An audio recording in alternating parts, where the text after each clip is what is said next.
एक दिन छोटा सा चालबाज चूहा छोटे गांव की गलियों में छुपा हुआ था। उसका नाम सोनो था, क्योंकि वो हर मुश्किलात को हल करने में माहिर था। एक दिन गांव में एक ड्रामा हुआ, जिसमें चालबाज चूहों को खाया जाने का खौफ था। सोनो ने फौरन इज्तिमा बुलाने का फैसला किया। उसने छुपे हुए सब चूहों को बुलाया और एक होशियार मंसूबा बनाया।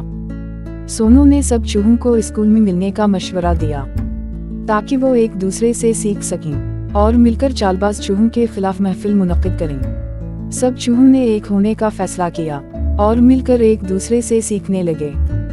चंद हफ्तों बाद चालबाज चूहे को गांव में आने वाली महफिल की खबर मिली, जिसने उसको खौफनाक महसूस कराया। महफिल का दिन आया और चूहे ने अपनी होशियारी और चालबाजी दिखाई। चूहों की एक होशियार महफिल ने चालबाज चूहे को और उसने गांव छोड़ने का फैसला किया।